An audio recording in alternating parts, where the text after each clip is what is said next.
Shalom teman-teman semua. Sebelum kita mendengarkan firman Tuhan, mari kita berdoa terlebih dahulu. Bapa di surga, terima kasih kami sekali lagi boleh mendapatkan kesempatan untuk mendengarkan firman Tuhan. Tuhan tolong hamba-Mu yang menyampaikan firman Tuhan, biarlah dia boleh menyampaikan firman Tuhan dengan baik. Dan Tuhan tolong kami semua yang mendengarkan, biarlah kami boleh mengerti firman Tuhan dengan baik juga. Terima kasih Tuhan Yesus. Dalam nama Tuhan Yesus kami berdoa dan mengucap syukur. Amin. Selamat sore teman-teman semua. Terima kasih untuk kesempatan Koko boleh melayani pemberitaan firman Tuhan hari ini. Kita akan membaca beberapa ayat. Teman-teman bisa mengikutinya di layar. Yang pertama, Koko ambil dari Galatia 5 ayat 22 sampai 23. Galatia 5 ayat 22 sampai 23. Tetapi buah roh ialah kasih, sukacita, damai sejahtera, kesabaran, kemurahan, kebaikan, kesetiaan, kelemah lembutan, penguasaan diri. Tidak ada hukum yang menentang hal-hal itu. Yang kedua, aku ambil dari Amsal 25 ayat 28. Amsal 25 ayat 28.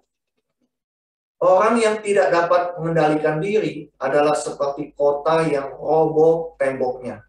Ya. Orang yang tak dapat mengendalikan diri adalah seperti kota yang roboh temboknya. Demikian jauh pembacaan firman Tuhan kita hari ini. Nah, Koko rasa semuanya sudah kenal sama Koko, bukan? Ya, bagi yang belum kenal, perkenalkan nama Koko Suryanto. Tema yang diberikan kepada Kosu pada hari ini adalah tentang penguasaan atau pengendalian diri. Aku mau bertanya kepada kalian sebentar. Apa yang ada dalam pikiran kalian waktu Koko berkata, wah, orang ini punya masalah nih dalam penguasaan diri. Ya, coba kalian pikirkan sebentar. Waktu Koko berkata bahwa si A itu loh, dia itu punya masalah dalam penguasaan diri. Apa yang langsung terpikirkan oleh kalian? Apakah seperti ini, teman-teman?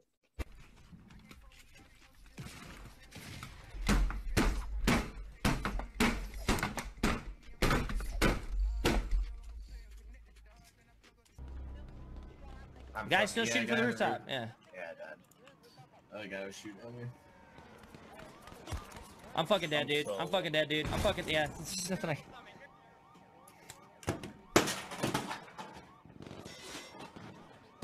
Getting offline, guys. Later. We've had better games. Iya, ya. Gara-gara kalah main game, anak tersebut melampiaskan emosinya dengan menghancurkan monitor komputernya. Atau seperti yang ini, teman-teman, ya. Ini kasusnya baru terjadi sebulan yang lalu, gitu. Kita dikejutkan dengan berita pertengkaran yang terjadi hanya karena masalah sepele, gitu. Gara-gara masalah kotoran anjing. Pertengkaran tersebut akhirnya berujung kepada salah satunya meninggal dunia karena saling pukul dan akhirnya satu kena pukul dan kepalanya membentuk aspal. Gara-gara tidak bisa menguasai emosi, mereka bertengkar dan saling pukul. Dan akhirnya salah satu dari mereka meninggal. Teman-teman, salah satu masalah dalam penguasaan diri itu memang adalah masalah dalam menguasai emosi, menguasai amarah gitu ya. Biasanya ketika orang berkata mengenai penguasaan diri, orang selalu menghubungkannya dengan penguasaan emosi. Namun sebenarnya masalah penguasaan diri itu tidak hanya berupa masalah tidak bisa menguasai emosi saja. Itu karena penguasaan diri itu mencakup sebenarnya pengertian yang luas sekali. Aku ambil contoh misalnya di dalam 1 Petrus 4 ayat 7. Rasul Petrus berkata, kesudahan segala sesuatu sudah dekat, karena itu kuasailah dirimu dan jadilah tenang supaya kamu dapat berdoa. Rasul Petrus di sini mengatakan kuasailah dirimu. Dalam hal apa gitu? Kuasain dirimu. Nah, Rasul Petrus mengatakan dia kasih tahu apa sih yang harus dikuasain itu. Dia kasih petunjuk di ayat sebelumnya, ayat 3. Sebab telah cukup banyak waktu kamu pergunakan untuk melakukan kehendak orang-orang yang tidak mengenal Allah. Kamu telah hidup dalam rupa-rupa hawa nafsu, keinginan, kemabukan, pesta pora, perjamuan minum, dan penyembahan berhala yang terlarang. Kok ingat minggu lalu Ibu Tanti sudah menjelaskan tentang hedonisme gitu ya. Kalau ayat firman Tuhan ini katakan masalah hedonisme, rupa-rupa hawa nafsu, kemabukan, pesta pora, itu juga termasuk dalam masalah penguasaan diri, teman-teman. Kuasailah dirimu supaya kamu jangan hidup hedon. Jangan menuruti hawa nafsu. Jangan hidup dalam kemabukan dan pesta pora. Intinya, kuasailah dirimu supaya kamu jangan berbuat dosa. Di ayat firman Tuhan lainnya, misalnya di 2 Timotius 4 ayat 5, di situ dikatakan, tetapi kuasailah dirimu dalam segala hal. Sabarlah menderita, lakukan pekerjaan pemberita Injil, dan tunaikanlah tugas pelayanan. Di dalam bahasa Inggris ini ayat ini berkata, as for you, but you, gitu ya. Tetapi kamu, Rasul Paulus katakan kepada Timotius, tetapi kamu, kuasailah dirimu dalam segala hal. Apa yang dimaksud Paulus waktu dia menulis kepada Timotius? Kuasailah dirimu dalam segala hal. Yang dia maksud itu ada di ayat 3-4-nya. Karena akan datang waktunya, orang tidak dapat lagi menerima ajaran sehat. Tetapi mereka akan mengumpulkan guru-guru menurut kehendaknya untuk memuaskan keinginan telinganya. Mereka akan memalingkan telinganya dari kebenaran dan membukanya bagi dongeng. Paulus berkata akan tiba waktunya, akan tiba saatnya, orang-orang tidak lagi bisa menguasai dirinya. Mereka tidak lagi dapat menerima ajaran sehat. Mereka dengar firman Tuhan hanya untuk memuaskan keinginan telinganya. Mereka akan berpaling dari kebenaran dan hidup sesuai kehendak mereka dan menuruti apa yang mereka pikir baik. Rasul melihat banyak anak muda sekarang yang sekarang ini sudah tidak mau lagi pergi ke gereja untuk beribadah. Mereka berpaling dari kebenaran. Rasul Paulus katakan, kuasailah dirimu supaya kamu jangan berpaling dari kebenaran. Jadi teman-teman bisa lihat bahwa ternyata penguasaan diri itu pengertiannya luas sekali dan tidak cuma menguasai emosi atau amarah. Pengertian menguasai diri itu menguasai diri kita supaya jangan berbuat dosa, menguasai diri kita supaya jangan berpaling dari kebenaran. Rasul melihat bahwa setidaknya ada 2 alasan mengapa penguasaan diri itu menjadi hal yang sangat penting sekali bagi kita. Yang pertama adalah karena ketidakmampuan kita menguasai diri akan merusak diri kita dan hubungan kita dengan orang lain. Kalian bisa lihat tadi ya, contoh-contoh yang aku kasih di awal. Ternyata efek dari tidak menguasai diri itu besar sekali. Orang yang tidak menguasai dirinya bisa merusak barangnya, gitu ya. Bahkan bisa merusak atau menghilangkan nyawa orang lain. Aku juga sering melihat atau membaca berita orang-orang yang mencelakai dirinya sendiri dan kehilangan nyawanya sendiri. Ada juga orang yang mencelakai orang lain dan membuat orang lain kehilangan nyawanya. Cuma karena tidak mampu menguasai diri atau emosinya. Orang yang tidak bisa menguasai dirinya juga merusak hubungannya dengan orang lain. Rasul juga sering melihat banyak hubungan antara orang tua dan anak yang rusak. Karena tidak bisa menguasai diri. Ada orang tua yang abusive gitu ya sama anak-anaknya. Karena tidak bisa mengontrol kemarahannya. Ada juga anak-anak yang emosi dan kurang ajar dengan orang tuanya. Karena mereka tidak bisa menguasai dirinya dalam hal pemakaian gadget dan bermain game. Itu semua merusak diri dan hubungan kita dengan orang lain. Yang kedua, ketidakmampuan kita menguasai diri akan merusak tubuh kita dan hubungan kita dengan orang tua. Banyak orang yang punya kebiasaan-kebiasaan buruk juga tidak bisa menguasai dirinya. Aku kenal seseorang yang punya kebiasaan berjudi. Dia tidak bisa lepas dari kebiasaan itu. Dia tidak bisa menguasai dirinya. Ketika sudah pegang kartu gitu, mau berjudi, dia sudah tidak bisa menguasai dirinya lagi. Hartanya habis dan utangnya di mana-mana. Akhirnya karena putus asa dia bunuh diri. Orang yang punya kebiasaan minum minuman keras atau narkoba juga tidak bisa menguasai dirinya, teman-teman. Mereka berusaha, tapi tetap tidak bisa menguasai dirinya. Mereka tidak bisa lepas dari kebiasaan buruk tersebut. tubuh mereka rusak. Dan bukan hanya tubuh jasmani mereka yang rusak, tubuh rohani mereka juga rusak. Kalau mereka tidak mengenal Tuhan, mereka akan berakhir di neraka. Koko juga melihat banyak anak muda yang sekarang tidak lagi bisa menguasai diri ketika berpacaran. Hubungan mereka kebablasan sehingga keburu hamil sebelum nikah. Mereka memasuki pernikahan karena terpaksa. Sudah keburu hamil gitu. Jadi mereka dipaksa untuk menikah. Pernikahan yang seharusnya adalah sesuatu yang diberkati Tuhan dan merupakan rancangan Tuhan. Tidak lagi menjadi sesuatu yang berarti. Akibatnya apa? Tubuh mereka rusak. Hubungan mereka berantakan. Dan biasanya berakhir dengan perceraian. Orang yang tidak bisa menguasai diri merusak tubuh mereka.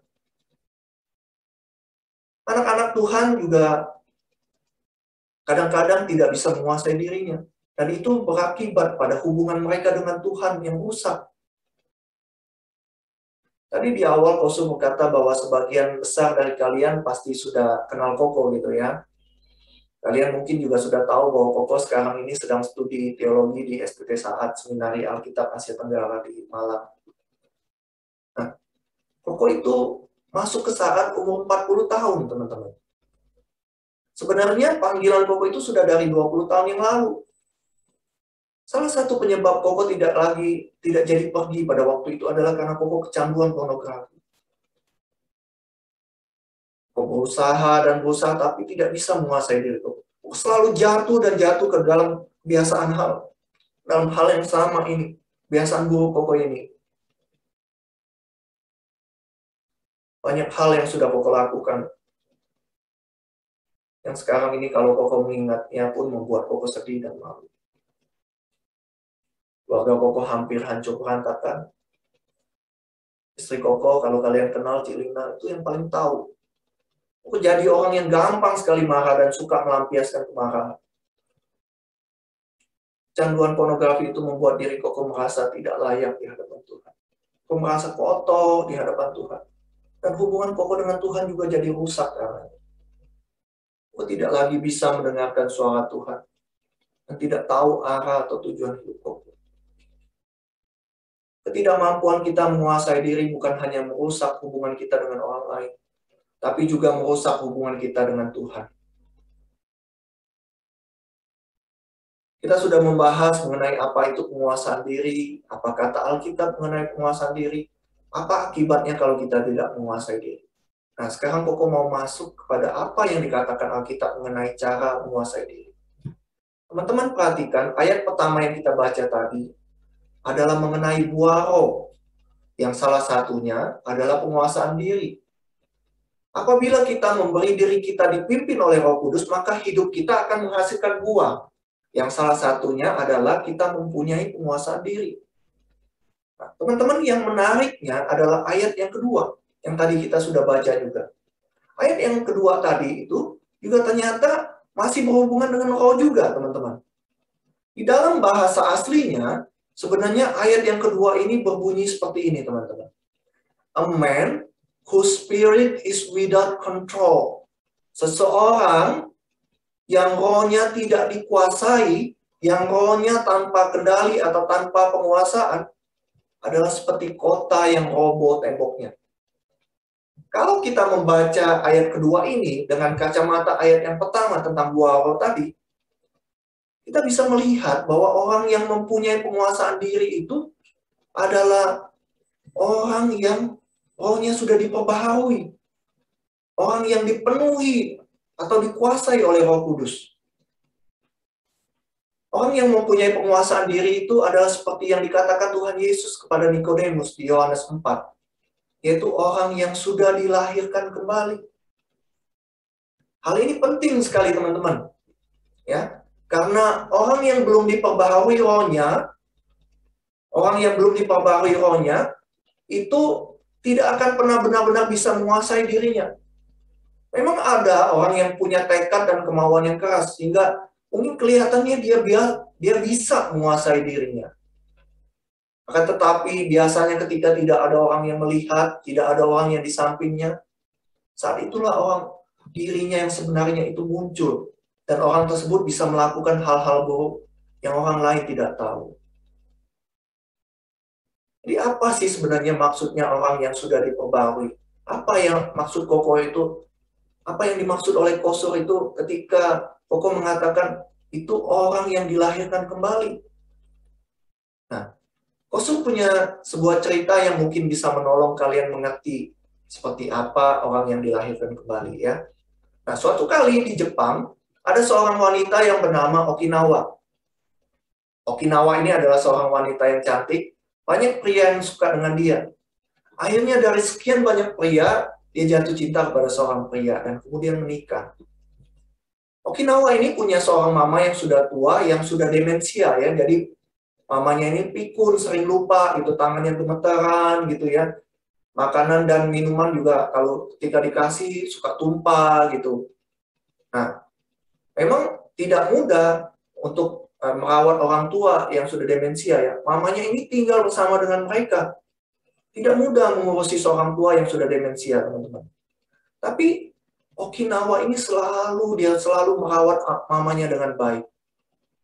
Suatu hari suaminya itu lihat Okinawa tuh kerepotan ngurusin mamanya ya, makanannya tumpah gitu ya, minumannya tumpah. Lalu suaminya berkata kepada Okinawa, "Sudahlah, kirim mama ke panti jompo saja. Mereka juga bisa ngurusin mama dengan baik kok." Tetapi Okinawa tidak pernah mau ya. Dia tolak selalu itu. Walaupun suaminya bujuk-bujuk dia terus untuk bawa mamanya ke panti jompo. Suaminya lalu bertanya, "Kenapa emangnya gitu? Toh mama juga nanti bisa diurus dengan baik kok di panti jompo." Sambil menarik napas, Okinawa lalu bercerita. Dia bilang dulu ketika dia masih kecil, Jepang waktu itu mengalami masa-masa sulit habis Perang Dunia Kedua. Papanya waktu itu sudah meninggal. Okinawa bercerita dia dan mamanya suatu kali harus mengungsi karena perang. Mereka ditampung di sebuah tempat pengungsian. Nah, di tempat pengungsian itu makanan itu sulit, teman-teman. Dan setiap orang tuh dijatah makanannya. Mamanya harus berjuang keras, berebutan dengan pengungsi yang lain untuk mendapatkan jatah makanan. Itu pun cuma berupa roti. Setiap kali dapat makanan, mamanya selalu berikan roti itu terlebih dahulu pada Okinawa. Dia selalu berkata, "Kamu makan dulu, nak. Mama nggak lapar." Ya. Kemudian ketika Okinawa sudah makan, mamanya baru makan. Tapi ketika dia makan, mamanya itu selalu membalikkan badannya. Gitu ya. Begitu terus setiap hari. Suatu kali karena penasaran, Okinawa ketika mamanya membalikkan badan mau makan, Okinawa lalu bergegas ke depan mamanya. Dia ingin lihat mamanya lagi ngapain sih waktu makan. Apa kagetnya dia, ternyata selama ini ketika berebut roti yang mereka dapatkan itu seringkali jatuh, teman-teman, di tanah yang berlumpur. Mamanya itu karena kasihnya kepada Okinawa, mengupas bagian yang kotor tersebut dan memberikan kepada dia roti yang sudah bersih. Mamanya itu selalu balikkan badan karena dia tidak mau Okinawa lihat dia makan bagian roti yang kotor yang kena lumpur itu. Okinawa lalu berkata, "Waktu itu saya melihat kasih mama yang begitu besar bagi saya. Mama saya rela makan roti yang kotor itu. Supaya apa? Supaya saya bisa makan roti yang bersih." Ketika saya merasakan kasih mama yang begitu besar, Okinawa berkata, "Saya merasa diri saya seperti dilahirkan kembali. Oleh karena itulah saya bertekad, apapun yang terjadi, aku akan merawat mama dengan sebaik mungkin. Aku akan membalas kasih mama dengan cara merawat dia sebaik mungkin." Okinawa berkata bahwa dia dilahirkan kembali sewaktu dia melihat dan merasakan betapa besar kasih mamanya bagi dia. Dia kemudian mau melakukan apapun untuk membalas kasih mamanya. Nah, begitu juga dengan Tuhan kita, Yesus Kristus, teman-teman. Dia mengasihi kita sedemikian rupa sehingga dia rela mati di kayu salib, menggantikan kita. Supaya kita seperti Yohanes 3 ayat 16 katakan, tidak binasa, melainkan beroleh hidup yang kekal. Karena dosa dan pelanggaran kita, seharusnya kita lah yang digantung di atas kayu salib itu. Tapi Yesus rela menanggung semuanya itu untuk kita. Itu karena Dia begitu mengasihi kita, teman-teman. Seperti Okinawa yang merasa dirinya dilahirkan kembali sewaktu dia melihat dan merasakan sedemikian besar kasih mamanya buat dia. Begitu juga kita, teman-teman. Kita akan dilahirkan kembali sewaktu kita melihat dan merasakan sendiri sedemikian besar kasih Tuhan buat kita. Dia rela mati menggantikan kita. Dia rela memberikan nyawanya untuk menggantikan kita. Itu yang dimaksud oleh firman Tuhan. Dengan orang yang rohnya sudah diperbarui. Orang yang sudah dilahirkan kembali. Okinawa yang merasakan kasih mama yang begitu besar, lalu rela berbuat apa saja untuk membalas kasih mamanya. Apapun yang terjadi, orang yang merasakan kasih Tuhan yang begitu besar bagi dirinya, kasih itu juga yang akan menggerakkan dia untuk hidup benar. Dia rela melakukan segala sesuatu yang menyenangkan hati Tuhan. Dia rela melakukan segala sesuatu untuk mematuhi perintah Tuhan. Apapun yang terjadi.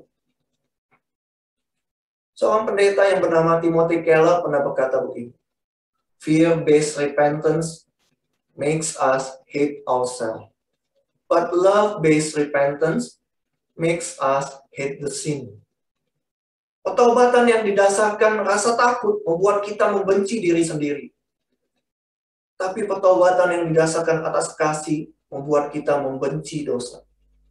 Kasih Tuhan yang begitu besar itu akan menguasai kita, akan membuat kita dengan sendirinya mau melakukan apa yang Tuhan mau.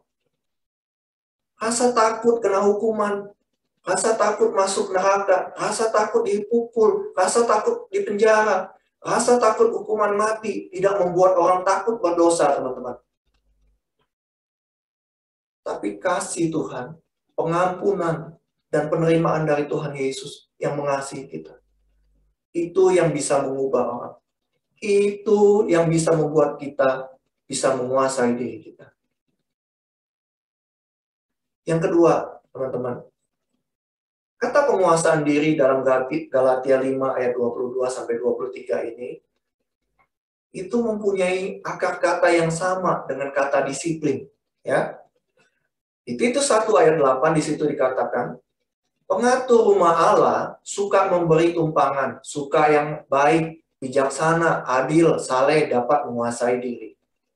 Di dalam bahasa Inggris, ya, ayat ini lebih tepat diterjemahkan dibandingkan dengan bahasa Indonesia. Ayat ini dalam bahasa Inggris berkata demikian. God's steward must be hospitable, a lover of good, self-control, upright, holy, and disciplined. Orang yang mempunyai penguasaan diri adalah orang yang mempunyai disiplin rohani. Ya, pokok ulangi. Orang yang mempunyai penguasaan diri itu adalah orang yang punya disiplin rohani, teman-teman. Banyak orang yang bertanya pada Koko, tadi kan Koko bilang, syarat pertama untuk bisa menguasai diri itu adalah sudah percaya Tuhan Yesus, sudah dilahirkan baru. Aku ini sudah percaya Yesus, aku mengerti kasih Tuhan buat aku. Aku juga sudah lahir baru, dilahirkan kembali. Tapi mengapa ya, sampai sekarang ini aku belum bisa menguasai diriku. Aku selalu kalah dengan kebiasaan burukku. Aku selalu tidak bisa menguasai diri ketika godaan itu datang. Kenapa ya kok? Teman-teman, itu juga yang dulu menjadi pergumulan Koko. Kalian tahu, dulu Koko paling benci ketika disuruh nyanyi lagu Kita Umat Pemenang. Kita umat pemenang gitu ya. Terus kita lebih dari pemenang gitu ya lagunya. Mengapa? Karena Koko tidak pernah merasakan kemenangan itu. Koko tidak merasa diri Koko sebagai pemenang atau umat pemenang. Koko selalu jatuh kembali ke dalam dosa pornografi. Walaupun Koko selalu berusaha menguasai diri Koko dalam hal itu. Tapi teman-teman, di dalam anugerah Tuhan, Koko sekarang bisa mengerti mengapa dulu Koko terus jatuh dalam hal penguasaan diri ini. Ada satu rahasia yang diungkapkan oleh firman Tuhan ini, ya. Nah, Koko punya cerita yang lain untuk menjelaskannya. Suatu kali seorang kepala suku Indian berkata kepada anaknya, "Nah, Di dalam hati ayah ada 2 ekor serigala, gitu ya. Serigala yang baik dan serigala yang jahat. Mereka ini selalu berantem di dalam hati ayah. Anaknya yang dengar cerita bapaknya, lalu bertanya, lalu siapa yang menang ya? Siapa yang menang ya? Ayahnya lalu menjawab, ya, yang menang adalah serigala yang paling banyak ayah kasih makan. Nah, teman-teman, di dalam hati kita juga ada 2 ekor serigala. Serigala yang jahat dan serigala yang baik. Serigala yang jahat itu adalah kecenderungan diri kita itu untuk berbuat dosa. Ya, kecenderungan itu kita untuk terus melakukan perbuatan dosa. Serigala yang baik adalah kerinduan kita untuk berkenan kepada Tuhan, melakukan firman Tuhan, melakukan apa yang Tuhan mau dalam hidup kita. Dan kedua serigala itu selalu berantem di dalam hati kita. Mengapa kita selalu kalah dan tidak pernah bisa menguasai diri kita? Itu karena kita selalu memberi makan serigala yang jahat itu. Memberi makan kecenderungan diri kita untuk berbuat dosa. Kita jarang atau bahkan tidak pernah memberi makan serigala yang baik tersebut. Yang selalu ingin berbuat sesuatu bagi Tuhan. Menyenangkan hati Tuhan. Banyak dari kita yang memperhatikan kesehatan tubuh. Kita makan makanan yang sehat dan bergizi, ya. Kita minum vitamin dan suplemen kesehatan. Kita berolahraga, nge-gym supaya otot-otot kita itu kuat, gitu ya. Akan tetapi banyak dari kita berapa banyak dari kita yang memperhatikan kerohanian kita? Apakah kerohanian kita sudah diberi makan secara rutin? Diberi makan makanan yang sehat dan bergizi? Otot-otot rohani kita terlatih untuk melakukan firman Tuhan? Berapa banyak dari kita yang membaca firman Tuhan secara rutin? Berapa banyak dari kita yang beribadah dan mendengarkan khotbah yang benar dan bermutu?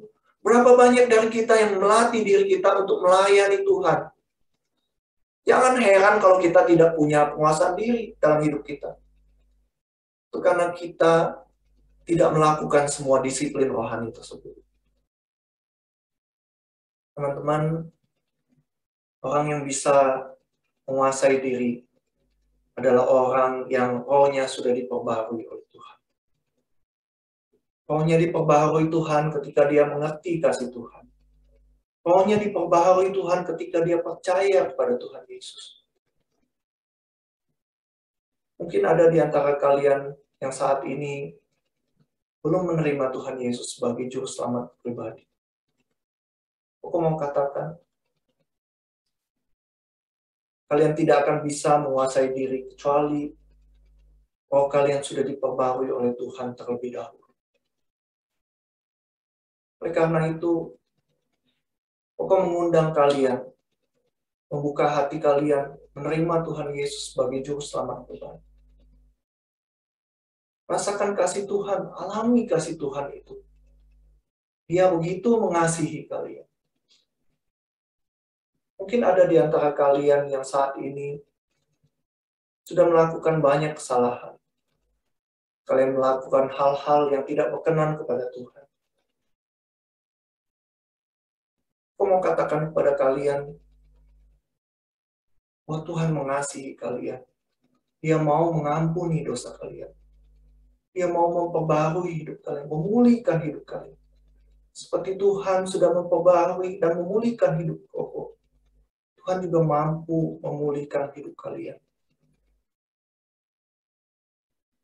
Datanglah kepada Tuhan.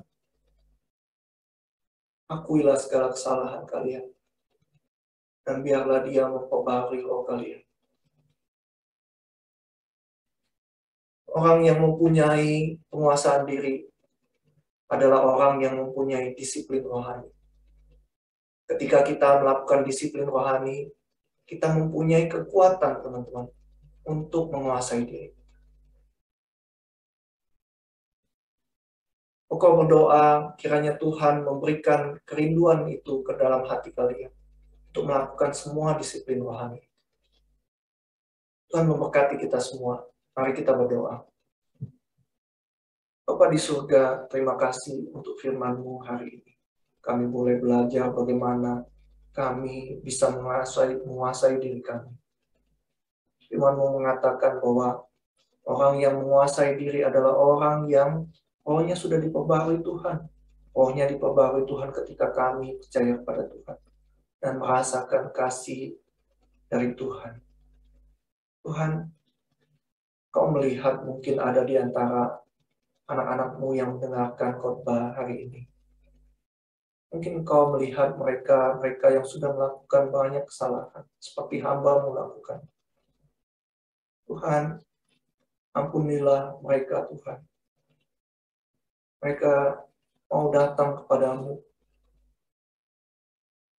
Kiranya Engkau juga mau mengampuni dan memberikan anugerah itu kepada mereka dan memulihkan hidupnya. Kasih daripada Tuhan itu menolong mereka untuk melakukan apa yang Tuhan mau. Kasih daripada Tuhan itu juga menolong mereka menguasai diri mereka.